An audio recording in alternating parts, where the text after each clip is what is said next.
Ever feel like you were just a pawn in some cosmic game you didn't even know you were playing? Well, you might not be wrong. The ancient Book of Job kicks off with exactly that, a high-stakes wager in the heavens.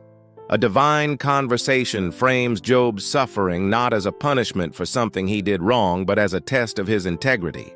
It's a mind-bending idea, right? That your worst day isn't just about you. It suggests our lives are part of a much bigger story, where our ability to hold on to faith, even when everything is stripped away, is the ultimate prize. It challenges the idea that life is a simple transaction. Do good, get good. Sometimes the universe has other plans, and then your friends show up. You know the ones. They mean well, but their comfort feels like a poison pill. Job's friends are the original masters of toxic positivity.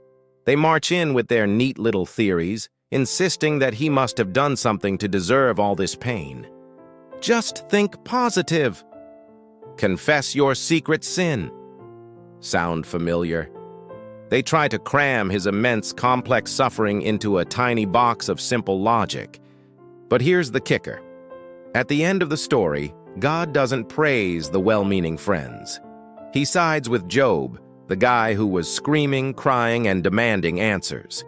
It's a powerful reminder that when someone is hurting, the last thing they need is a lecture.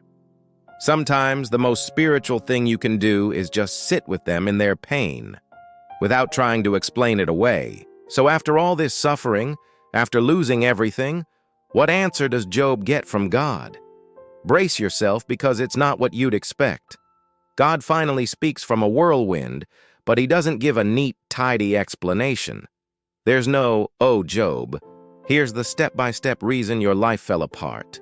Instead, God unleashes this epic, poetic tour of the universe.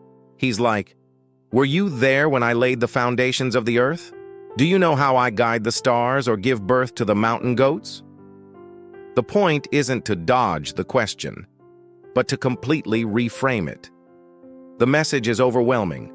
The universe is wild, complex, beautiful, and terrifying. And you, my friend, are seeing only a tiny piece of it. God isn't offering a solution. He's offering himself. The question shifts from, "Why is this happening to me?" to, "Can I trust the one who created all of this, even when I can't understand any of it?" This isn't a distant, hands-off deity. The God of Job gets his hands dirty. He's intimately involved in the messy, beautiful, and sometimes violent details of creation. He talks about designing the untamable behemoth and the terrifying Leviathan. This is a hands-on God, present in the chaos and the wonder. It shows that his methods are far wilder and more intricate than our simple ideas of fairness and justice can ever contain. This leads to what might be the most radical act in the entire story. After losing everything, Job says, "The Lord gave, and the Lord has taken away. Blessed be the name of the Lord." This isn't passive defeat. It's a powerful, defiant act of worship.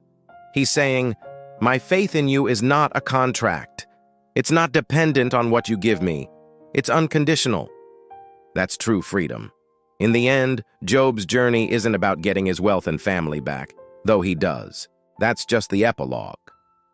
The real climax, the true victory, is an internal one. The hero's journey is inward. Job's big moment comes when he declares, "My ears had heard of you, but now my eyes have seen you." The meaning he found wasn't an answer to his questions, but a direct, transformative encounter with the divine that changed everything. And how did he get there? By sitting in the ashes. For nearly the entire book, Job doesn't get over it. He laments, he weeps, he argues, and he questions God to his face. The story makes it clear that this raw, honest grief is a sacred act. It's a more faithful response than quiet, polite despair. True meaning isn't found by trying to leap over our pain, but by having the courage to walk directly through it. Thanks so much for hanging out and exploring this incredible story with me.